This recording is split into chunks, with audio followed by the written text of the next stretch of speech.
नमस्कार, BSc to NSE के Hindi channel में आपका स्वागत है।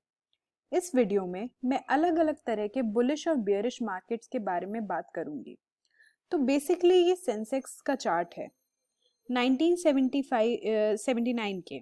मैंने निफ्टी नहीं लिया है क्योंकि निफ्टी चार्ट्स में हमारे पास सिर्फ अर्ली 2000 तक का डेटा होता है, तो हम वहाँ 2000 से पहले का काफ़ी डेटा लूज कर देते हैं। तो ये पिछले 40 साल का है, लेकिन अगर आप 79 टू 90 यहाँ पे खुद ही समझ सकते हैं कि भले ही मार्केट काफ़ी राइज हुआ था, लेकिन स्टिल आप इस चार्ट में ज़्यादा नहीं देख पाएंगे क्योंकि मार्केट्स वैल्यू अभी रिसेंटली काफ़ी राइज हुई है एब्सोल्यूट वैल्यू से, तो ये काफ़ी बड़ी लगती है। ये वैल्यूज छोटी दिखती हैं, लेकिन इन्हें मार्केट रिटर्न्स अर्ली 80s में भी हायर होते थे। लेकिन मेरे हिसाब से अर्ली 90s या 1888 टू 1992 आप ये राइज देख सकते हैं। ये एक्चुअली में बुल रन एक एस्केलेटिंग स्टीप राइज के साथ और एक बुलिश रन मिनिमम 300% रिटर्न्स देता है। प्रोबेबली और भी ज्यादा, मे बी 400% या 500% रिटर्न्स भी दे सकता है। मे बी सेंसेक्स 1000 से कम गया तो 5000, तो ये 300% रिटर्न से काफी ज्यादा है। तो ये रिटर्न्स के टर्म्स जो सेंसेक्स अलोन ने दिए हैं, मैंने बड़ा बुलिश वे है।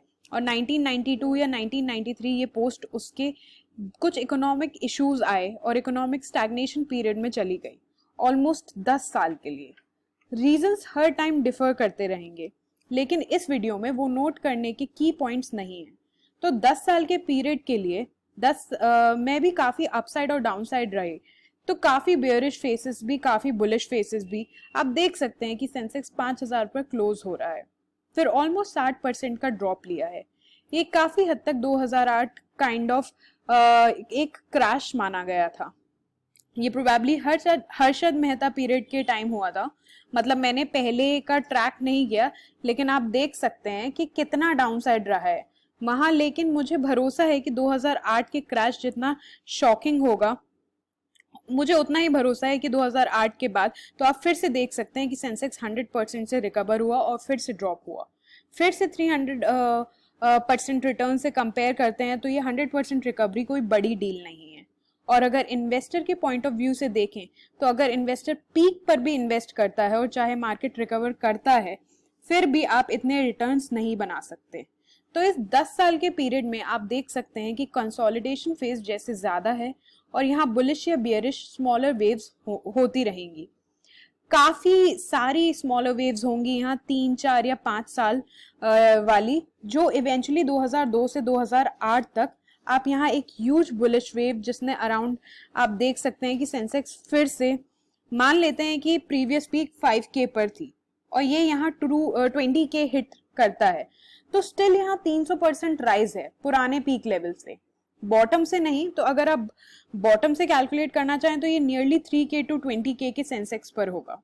तो 3K to 20K around 500% upside है। 300% से मेरा मतलब है कि मैं अज्यूम कर रही हूँ कि लोगों ने यहाँ पर पीक पर इन्वेस्ट किया होगा, तो स्टिल 300% बुल रन है प्रीवियस ऑल टाइम हाइज से। तो ये भी 300% बुल रन है, ये भी बहुत बड़ी वेव है। सो पिछले 30 इयर्स में जितना हम जानते हैं उसमें सिर्फ ये 2 ही बड़ी वेव्स आई हैं, पहली ये और दूसरी ये। अब लास्ट 30 इयर्स में 2 बड़ी बुल रन्स रही हैं, स्पैन करती हैं हुए एक पीरियड तक। ये बुल रन 3-4 सालों तक थी, दूसरी वाली है अराउंड 4-5 इयर्स तक रही, जो पिछले 30 सालों में सिर्फ 8 साल की ह्यूज बुलिश मूवमेंट हुए हैं। और इन 8 सालों में मार्केट 300% और फिर से 300% रिटर्न्स दिए हैं, जिसका मतलब है कि मूवमेंट का बल्क इसी बिग वेव के टाइम हुआ होगा। अगर आप ऑब्जर्व कर रहे हो तो बाकी सारी स्मॉलर वेव्स हैं, मैं सिर्फ फैक्ट्स देख रही हूँ यहाँ पे। और आप देख सकते हैं कि पिछले 10 सालों में 2008 को क्रैश के बाद एक बड़ा फॉल आया था। और ये चीज नोट वाली है कि हर बड़ी बुल रन के बाद मार्केट हेवी टैंकिंग लेता है और ये काफी कॉमन रहने वाला होता है, क्योंकि जो लोग अच्छे प्रॉफिट में होते हैं वो भी प्रॉफिट बुक करते हैं, और जो वो एक चेंज रिएक्शन देखेंगे प्रॉफिट बुकिंग के टर्म्स में, ये बदल भी जाएगा, तो ये फिर से एक ह्यूज इन्वेस्टमेंट अपॉर्चुनिटी बन जाता है। तो अगली चीज है कि यहाँ राइट अप आप देख सकते हैं कि एक बड़ी वेव लगती है, क्योंकि ये वेव्स छोटी दिखती हैं, ये वेव एक्चुअली में छोटी दिखती हैं। 300% के हिसाब से, लेकिन ये एक्चुअली में काफी ह्यूज वेव है इन्वेस्टर रिटर्न्स के टर्म्स में। लेकिन अगर आप यहाँ देखते हैं कि सेंसेक्स के लिए प्रीवियस पीक अराउंड 22K था 2008 एज वेल एज 2012 या 2011 में, और वहां से अगर आप देखेंगे तो ये हार्डली 50% रिटर्न्स होगा। 22K और 35K और चाहे आप 38K इसे पीक लेते हैं तो ये हार्डली 70% बुल रन होगा।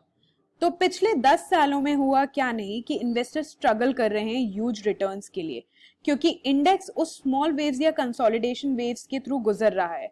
अगर आप यहाँ भी देखें तो प्रीवियस पीक यहाँ अराउंड 40% थी, तो ये अराउंड सेंसेक्स में 4000 था, तो 4000 से यहाँ 6000 हुआ, तो प्रोबेबली 50% अपसाइड था प्रीवियस पीक से। लेकिन मैं प्रिटी श्योर हूँ कि यहाँ के लोगों को इससे ज्यादा रिटर्न्स नहीं बनाए होंगे, क्योंकि ये 300% वेव जो इवेंचुअली आई थी, तो यहाँ इन्वेस्टर्स ने बहुत रिटर्न्स बनाए होंगे। तो इन्वेस्टर्स जो पेशेंट हों और जो अच्छी कंपनी से स्टक कर रहे हैं, दो इस टाइम में भी ऐसे 10 साल के लिए स्पैन कर सकते हैं। ये प्रोबेबली 15-20 साल भी स्पैन कर पाएंगे, क्योंकि आप हमेशा एक्सपेक्ट नहीं कर सकते कि हिस्ट्री रिपीट होगी। सो टाइम फ्रेम थोड़ा बड़ा हो सकता है, लेकिन इवेंचुअली मार्केट में एक बड़ी वेव आती है। इस तरह से कि इकोनॉमी काम करती है। ये एक टफ टाइम के पीरियड से निकलती है, जहां गवर्नमेंट और साथ ही एंटरप्रेन्योर्स अगला बड़ा सेक्टर या बड़े सेगमेंट में काम कर रहे होते हैं, और ये इवेंचुअली पे ऑफ करती है और इवेंचुअली एक बड़ा बुल रन बनाती है। ये सी वेव्स का काफी सिमिलर है। अगर आप कभी बीच पर गए हैं और अपना वहां सी वेव्स नोटिस की हो, काफी स्मॉल वेव्स नोटिस करी होंगी, और फिर इवेंचुअली अराउंड 8 छोटी वेव्स के बाद 10 या 15 स्मॉल वेव्स, या फिर शायद उससे भी ज्यादा के बाद एक बड़ी वेव जरूर आती है। तो सी वेव्स जो आप देखते हैं उसी की तरह big waves once in a while आएंगी, और जैसे कि आप देख सकते हैं कि पिछले 30 सालों के पीरियड में बिग वेव्स इवेंचुअली 7-8 साल ही हुई है, या मैक्सिमम 9 ईयर्स बैक, जो कि टोटल टाइम के सिर्फ 20% या 30% होगी। जिसका मतलब है 10 साल के पीरियड में बिग वेव्स सिर्फ मैक्सिमम 2 से 3 साल ही होंगी। 15 ईयर्स के पीरियड में मे बी 5 ईयर्स। तो इन्वेस्टर्स को एक तरीके से सर्वाइव और होल्ड और अकोमोडेट करना पड़ेगा स्मॉल वेव्स के लिए। स्मॉल वेव्स एक चीज के लिए अच्छी होती हैं, तो तुम मंथ ऑन मंथ बेसिस पर कैपिटल को पुश कर सकते हैं और स्लोली एक्यूमुलेट कर पाते हैं इक्विटी मार्केट में और पोर्टफोलियो बनाने की कोशिश करते हैं। ये म्यूचुअल फंड्स की तरह भी हो सकता है, या आप खुद से अच्छी कंपनीज ढूंढ सकते हैं। तो आइदर में आपको ये tough period as accumulation point की तरह यूज कर सकते हैं, या आप एफडी रिटर्न से ज्यादा एक्सपेक्ट नहीं कर सकते। इनफैक्ट बिल्कुल ठीक है अगर आप एफडी रिटर्न से कम बना रहे हैं, तो क्योंकि आप इवेंचुअली कैचअप कर लेंगे बिग वेव्स को। तो अगेन अगर बिग वेव्स आती भी हैं तो बहुत जल्दी एग्जिट ना करें, ये की है। इंश्योर कर लें कि इंडेक्स एटलीस्ट 200% या 300% रिटर्न्स तक जा चुका है, और हो सकता है कि हर टाइम के लिए सेम ही आता रहे। मेरा मतलब है कि पास्ट में इसने 300% रिटर्न्स दिया है। ये मानते हुए आप बुल रन में पार्टिसिपेट कर रहे हैं, सो अर्ली एग्जिट ना करें। तो यहाँ 50% रिटर्न्स पर एग्जिट ना करें, वेट करें पूरा रन के लिए। लेकिन कहीं लाइन के अलोंग आपको एक्स्ट्रा कॉशियस होना पड़ता है, स्पेशली जब आपके पास इक्विटी पोर्टफोलियो के लिए ज्यादा एक्सपोजर होता है। मेरा मतलब है लोगों के पास रियल एस्टेट्स, हाउसेस वगैरह में, एसेट्स वगैरह में, तो आपका ओवरऑल एस्टेट, रियल एस्टेट सब कुछ मिला के ज्वेलरी, कैश और इक्विटी मार्केट्स में भी पार्ट होगा। अगर आपको कोई भी ऐसा पॉइंट मिलता है जहां आपकी इक्विटी पोर्टफोलियो आपकी ओवरऑल नेटवर्थ का 90% बन जाता है, तो मैं आपको एक एग्जांपल देता हूं। एक बिग वेव के बाद मान लेते हैं आप 10 करोड़ के पोर्टफोलियो पर एंड करते हैं, तो उस 10 करोड़ में से आपको 8 करोड़ इक्विटी पोर्टफोलियो है और 1 करोड़ या 2 करोड़ आपका रियल एस्टेट है। तो प्रोबेबली ये टाइम है आपके पास अपने इक्विटी पोर्टफोलियो में से 2 करोड़ निकालने का और उसे कैश या फिक्स डिपॉजिट में पुश करने का। इवन 2 करोड़ की फिक्स डिपॉजिट पर आपको एक अच्छा मंथली इंटरेस्ट मिलेगा, ताकि आप अपनी लाइफ के लिए सेटल हो जाएं और आपको जॉब के लिए ना जाना पड़े। तो मैं इतना सब कह रही हूँ कि टफ टाइम से क्रंच करना है उस 10 साल के पीरियड के थ्रू, जब हो सकता है मार्केट्स आपको अच्छे रिटर्न्स या बिलो एफडी रिटर्न्स ना दे सके, और बिग वेव का आने का वेट करें, जो इवेंचुअली होगा। जब आप एक बिग वेव आए तो आप अपनी नेट एसेट वैल्यू को रिव्यू करें। अगर आपकी ओवरऑल नेट एसेट वैल्यू किसी पॉइंट ऑफ टाइम पर लगेगी इक्विटी पोर्टफोलियो से बनी होती है, तो आपको उसमें से कुछ कैश में रीएलोकेट करने को कंसिडर करना चाहिए, या फिर फिक्स डिपॉजिट में या गोल्ड में, इनमें से किसी में भी, तो आप अपना ओवरऑल एक्सपोजर बैलेंस कर पाएंगे in terms of equity portfolios, जहां ये रियल एस्टेट या कैश या फिक्स डिपॉजिट हो। तो मैं यहाँ कुछ पॉइंट्स रन कर रही हूँ। तो बेसिकली यहाँ जो मैं पॉइंट चीज है कि आप ही समझने के अलग अलग तरीके से बुलिश और बियरिश मार्केट होते हैं, बेसिकली साइज पर बेस्ड, और एक अगर ये समझ गए तो आप आराम से पेशेंस बिल्ड कर सकते हैं। तो एक बार अगर आपको ये समझ आ जाए, मार्केट्स हमेशा हिस्टोरिकली 10 इयर्स या 15 इयर्स के टफ पीरियड से गुजरता है स्मॉलर वेव्स में, जहां आप ज्यादा रिटर्न्स नहीं बना सकते हैं। उस समय गिव अप ना करें, अपने ऊपर ज्यादा हार्ड ना हो। आपने सिर्फ 5% रिटर्न्स अचीव किया है, या तो रिटर्न से भी कम है, अचीव किया जा सकता है। अगर उसमें उस टाइम 5% अचीव किया है तो आप स्टिल अच्छा कर रहे हैं, क्योंकि अगर आप बेकार कंपनीज में इन्वेस्ट करते हैं तो आप लाइक इवन 5% रिटर्न्स भी अचीव नहीं कर सकते हो। तो आपको उस बिग वेव के आने का इंतजार करना होगा, और वो big wave every now and then नहीं आने वाली, ये वंस इन अ वाइल आने वाली है। और जैसे कि मैंने मेंशन किया कि सिर्फ 2 बिग वेव्स थी लास्ट 30 इयर्स में, जिसका मतलब है कि एक बिग वेव 15 सालों में सिर्फ एक बार आती है। ये 20 साल में एक बार हो सकती है। चीजें थोड़ी बहुत चेंज हो सकती हैं, तो आप हमेशा, जैसे कि मैंने कहा था, कि हिस्ट्री पर रिलाई नहीं कर सकते हैं, उस पर बहुत रिजिड ना रहें। इसलिए की थिंग नोट करने के लिए ये भी है कि आपको पेशेंट, स्लो और स्टडी एक्यूमुलेशन के लिए स्मॉल वेव्स यूज करें। मंथ ऑन मंथ स्लोली और स्टेडीली एलोकेट करें, बिग वेव के आने का वेट करें। तब तक फोकस करें अच्छी और क्वालिटी कंपनीज में इन्वेस्ट करने का, नोन कंपनीज में इन्वेस्ट करने का, जिनका मैनेजमेंट अच्छा हो। ये कॉर्पोरेट मैनेजमेंट का केस ना हुआ। अगर आपको स्टैटिस्टिक्स देखने के लिए, मैंने आज ही एक आर्टिकल पढ़ा था जिसमें इस वीडियो के काफी रेलेवेंट निकला। ये झुनझुनवाला की नेट एसेट वैल्यू है, जो मोस्टली उसको इक्विटी पोर्टफोलियो से बनी है। 1988 में उसके पास 1 करोड़ था। 1988 से पहले की ही उसने फ्यूचर्स में ट्रेडिंग स्टार्ट कर दी थी। मैं श्योर हूं कि उसने फ्यूचर्स में काफी पैसे बनाए थे अंटिल 1993। नाउ 1988 से 1993 ये वो समय था जब मार्केट 300% से ऊपर हुआ था। आप यहाँ देख सकते हैं कि इस पीरियड में उसका जो पोर्टफोलियो 1 करोड़ से 200 करोड़ तक जंप कर पाया था। ये तब था जब उसके पास प्रोबेबली फ्यूचर्स में एक्सपोजर था, वो स्टिल ट्रेडिंग कर रहा था। तो इसी वजह से वो अपने पोर्टफोलियो में 200% राइज कर पाए थे, जो प्रिटी इमेंस और स्कैरी है। तो फिर से 1993 में 2000 तक उनका पोर्टफोलियो हार्डली 20% से ही ऊपर गया था, फ्रॉम 200 करोड़ टू 250 करोड़। आप देख सकते हैं इस डल पीरियड में बिटवीन 1993 टू 2002, तो बेसिकली उसने हर साल से 2% रिटर्न बनाए हैं।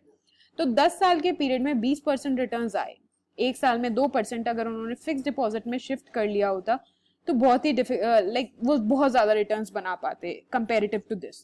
तो एज एन इन्वेस्टर ये बहुत ही डिफिकल्ट है पता लगाना कि कब एक स्मॉल वेव और कब एक बिग वेव होने वाली है। तो आप ये करने की कोशिश ना करें, आप हमेशा अपने पोर्टफोलियो को रीअलाइन करने की कोशिश करें। आप हमेशा उन कंपनीज में शिफ्ट करने की कोशिश करें जो रेलेवेंट है, जो आपको लगता है कि अगले 10-20 सालों में अच्छा करेगी, और ध्यान रखें कि आपके पास एक पर्टिकुलर स्टॉक का ओवर एक्सपोजर ना हो। तो ये करते रहें और आप इस पीरियड ऑफ टाइम में सर्वाइव कर पाएं जहां मार्केट स्मॉल वेव्स के थ्रू जा रही है, और जब आप इवेंचुअली बिग वेव्स आती है तो आप शूट अप कर देते हैं। तो यही कुछ यहाँ हुआ था इनके साथ। 2008 में उनका पोर्टफोलियो 6000 करोड़ तक जा चुका था। ये सिर्फ एक अप्रोक्सीमेट वैल्यू है, लेकिन ये 200 और 250 करोड़ आर्टिकल्स में से है जो झुनझुनवाला ने खुद शेयर की थी, और 2008 तक आई थिंक वो बिलियन करोड़ में था, जिसका मतलब है 6000 करोड़ इंडियन रुपीज में। और आज 2008 जब मार्केट में सिर्फ 70% रिटर्न्स किए हैं पिछले 10 सालों तक, तो वो सिर्फ 6000 करोड़ से 20000 करोड़ तक ही जंप कर पाए हैं। तो ये सिर्फ झुनझुनवाला का केस था, सिर्फ आपको ये दिखाने के लिए कि आपको कैसे वेट करना चाहिए और कैसे आपका majority of the return big wave से आएगा। तो यहाँ की ये है कि बिग वेव के लिए वेट करें, उसको समझने और इंश्योर करें कि पैनिक ना हो और सही चीजें करें। और मुझे लगता है मैं ऑलरेडी ये वीडियो में काफी लंबा समझा चुकी हूँ।